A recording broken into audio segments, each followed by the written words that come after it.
My name is Abiola Ogunyemi.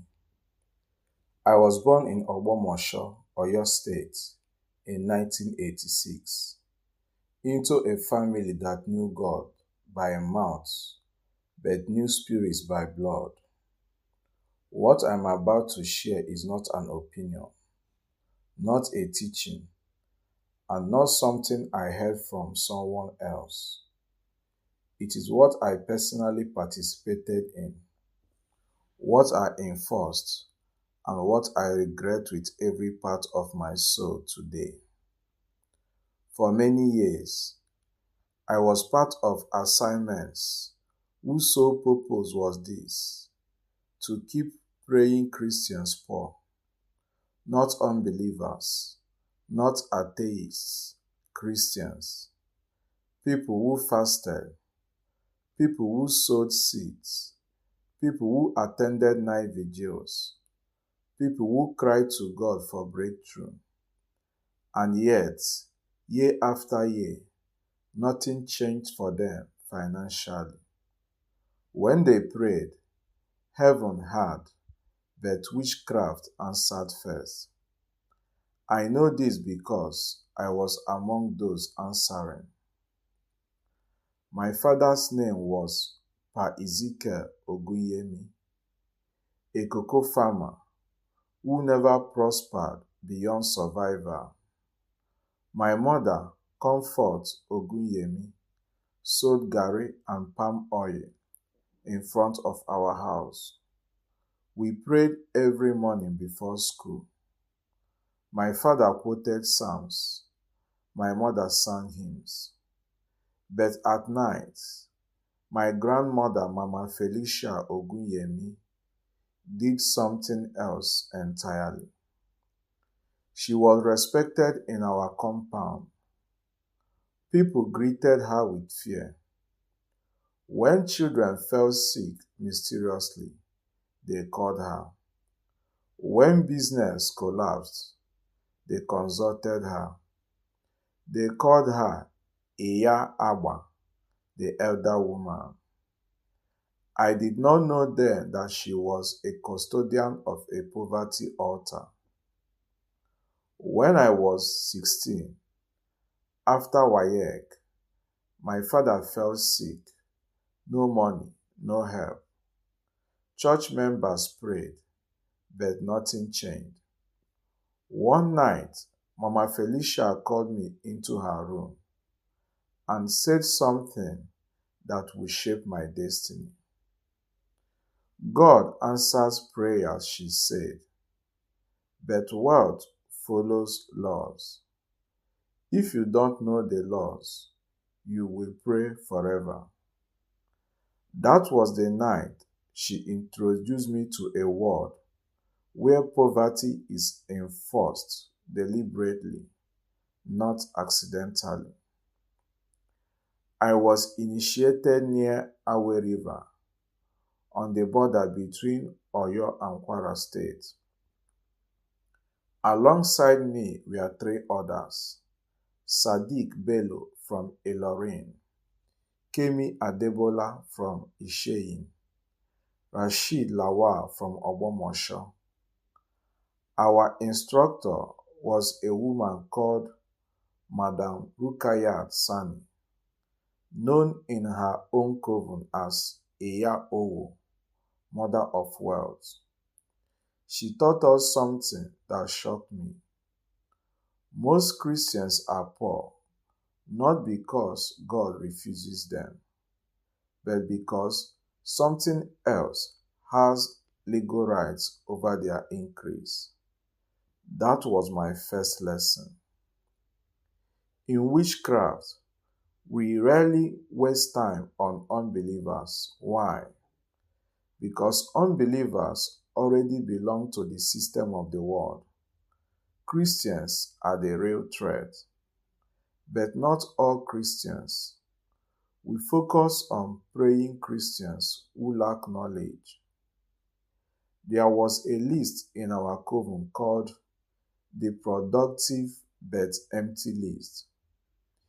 These were Christians who worked hard, prayed sincerely, but never moved forward financially. One of the first names I ever worked on was Brother Samuel Adebayo, a carpenter in Iwo, Osun State. Brother Samuel prayed every morning at 5 a.m. His wife, Sister Ruth Adebayo, fasted every Wednesday, yet they remained poor for 12 years. Why? Because their altar spoke poverty, even while their mouths prayed for wealth. Let me say this slowly. Poverty is not always a lack of money.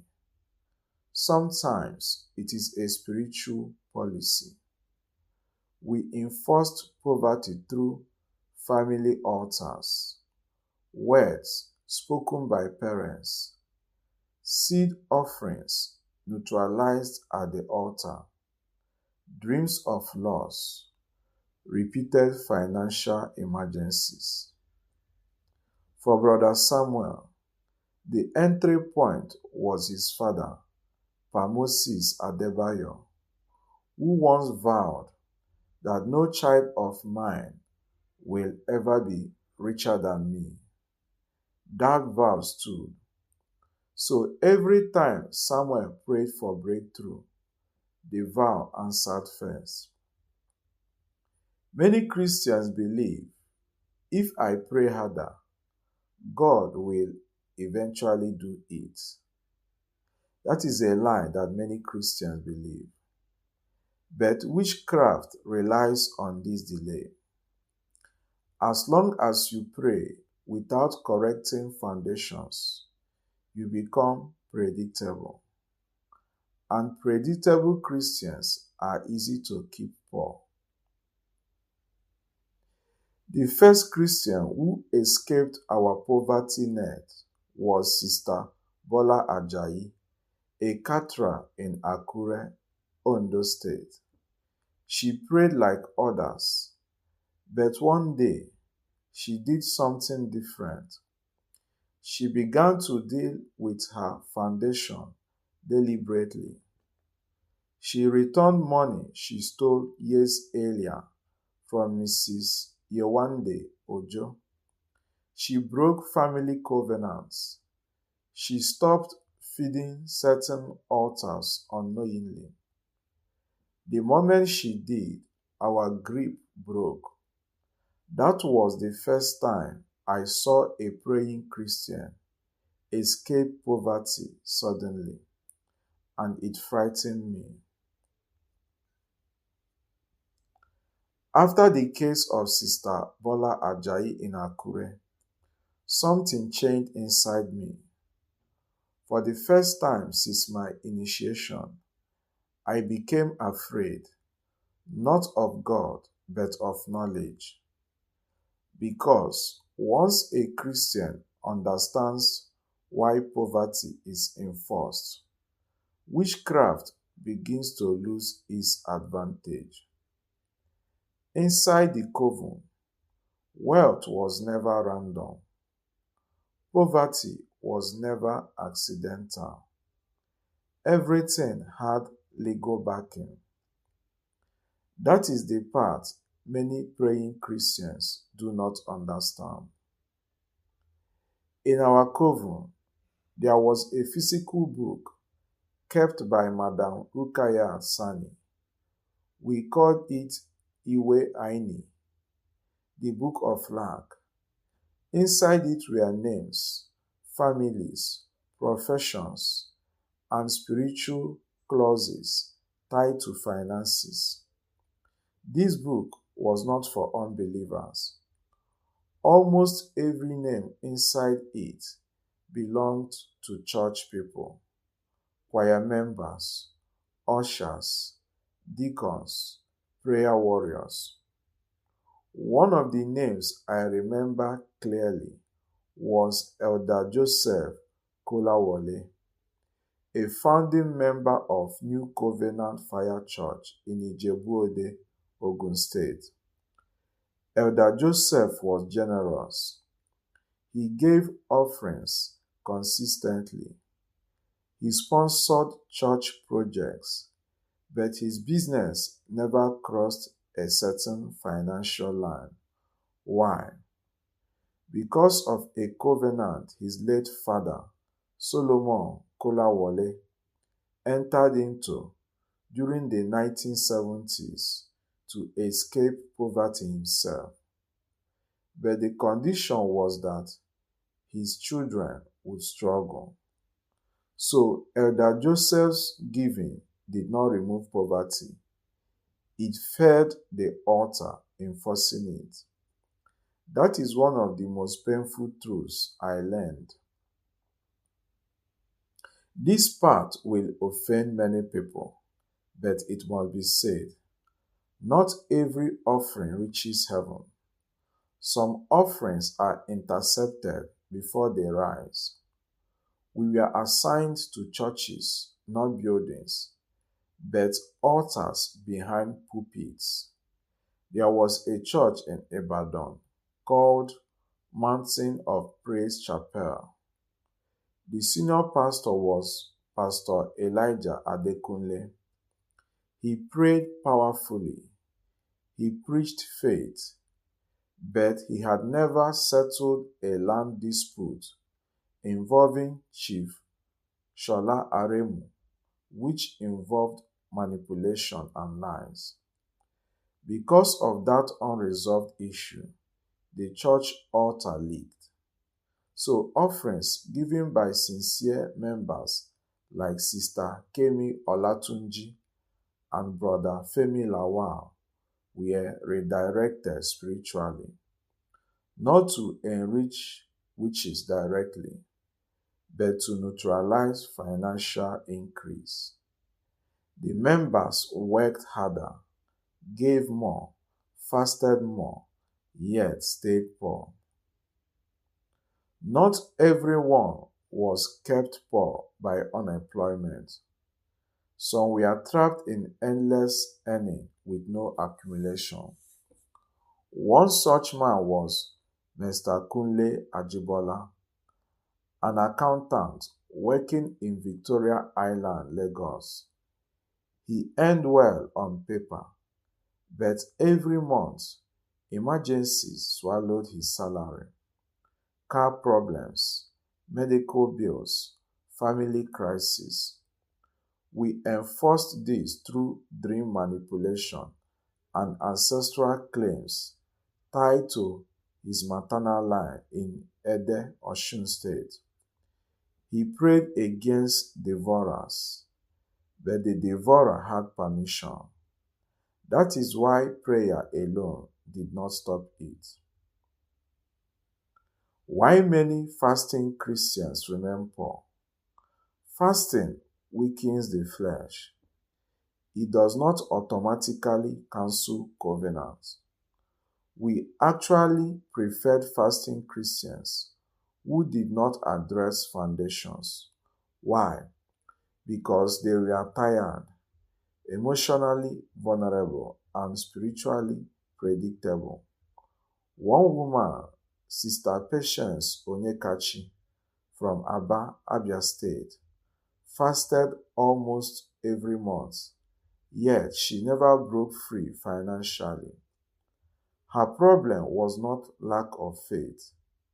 It was a spoken curse from her mother, Mrs. Eunice Onyekachi, who once said in anger, "You will suffer the way I suffered." Words are laws in the spirit realm. No amount of fasting canceled that until it was addressed deliberately. Let me be honest. We did not fear rich Christians. We feared aligned Christians. Christians who corrected foundations, returned stolen money, broke family covenants, stopped feeding wrong altars, obeyed God financially and morally. One such man was Brother Olusegun Ajani, a mechanic in Ado Ekiti. He was poor for years. Then one year, everything changed, not because he prayed harder, but because he obeyed differently. When our assignments failed repeatedly, Madame Rukayat said, "Leave him. His money is no longer ours to touch." That sentence haunted me. The final crack in my loyalty to witchcraft came when we were assigned to delay the breakthrough of Pastor Daniel Ojo, a small church pastor in Offa, Kwara State. Pastor Daniel was poor, but his heart was clean. When he finally corrected certain foundations, especially unpaid wages he owed Brother Shola Adeyemi, his finances shifted almost overnight. No ritual could reverse it. That was when I realized something painful. Witchcraft does not create poverty. It only enforces what is legally allowed. Remove the legal ground and witchcraft collapses. What I want poor praying Christians to hear: if you are praying and stay poor, it does not automatically mean God is angry, God is slow, or God is testing you. Sometimes it means something else is speaking louder than your prayers. And until that voice is silenced, effort will not produce abundance. After the assignment involving Pastor Daniel Ojo in Offa failed completely, something changed inside the coven. It was no longer business as usual. Meetings became tense. Senior witches began to argue. Younger members were confused. Because when witchcraft loses grip over money, it exposes a truth many of us do not like to admit. Witchcraft does not own wealth. It only exploits permission. That realization made me begin to re-examine every assignment I had ever handled. This part is sensitive, but it must be said. Not all pastors are agents of darkness, but some pastors become spiritual access points without knowing it. There was a church in Ota, Ogun State, called Glory Harvest Assembly. The pastor was Pastor Moses Aluko. He was sincere. He prayed hard. He loved his members, but he ignored one thing: justice. Pastor Moses owed his assistant pastor, Pastor Kunle Akinwale, unpaid allowances for over 3 years. He kept postponing it with prayers and promises. That unresolved injustice created a crack in the church altar. So when members like Sister Fumi Adebisi, a trader in Shango Ota, sowed seeds for financial breakthrough, the seeds did not rise fully. They leaked. We exploited that leak. Members prayed, members fasted, yet their finances stagnated. When Pastor Moses finally repented publicly and settled the debt, the atmosphere shifted. Within months, testimonies of financial relief began to emerge, small at first, then steady. That was not coincidence. There are certain dreams witches monitor carefully. Money dreams are one of them. When a Christian dreams repeatedly of losing money, being chased while holding money, collecting old torn notes, being naked while people laugh, Those dreams are not random. They are financial status reports. One woman, Sister Janet Uche, lived in Owerri, Imo State. She dreamed repeatedly of counting money, only for it to turn to paper. She prayed against the dreams, but they continued. The reason was her father, Mr. Patrick Uche, who once used her name unknowingly in a business oath. That oath still stood until it was renounced deliberately. Her prayers alone could not break it. The night that shook me deeply involved Mr. Shegun Adewite, a poultry farmer in Ikire, Osun State. He had struggled for years. Loans failed. Chickens died mysteriously. Debts piled up. Then one night, after listening to a teaching, he did something simple but terrifying to witchcraft. He called his elder brother, Mr. Ayo Adewite, and apologized for a land dispute that happened 10 years earlier. He returned part of the land. He restored peace. That same month, contracts came from nowhere. We tried to interfere, we could not, because peace restored legal access to blessing. No prayer point had done that before. Why some Christians get rich suddenly? People say it is God's time.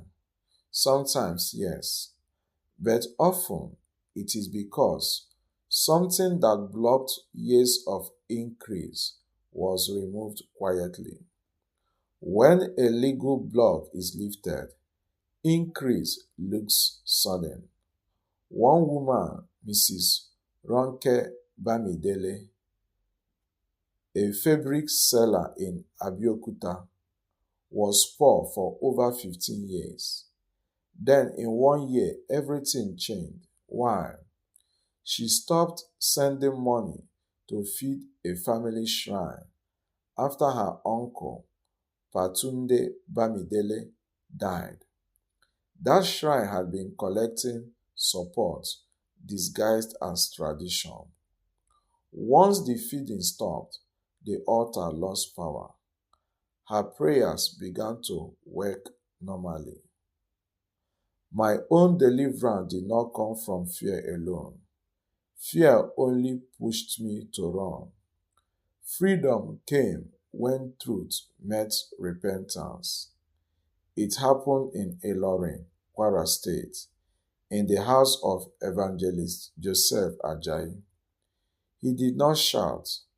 He did not dramatize. He asked questions. Every time I answered truthfully, something lifted. He led me through restitution. I returned items. I called people. I broke covenants verbally and deliberately. The moment he prayed the final prayer, I felt something leave, not violently, but quietly. That silence told me witchcraft no longer had a claim. I am not telling you to stop praying.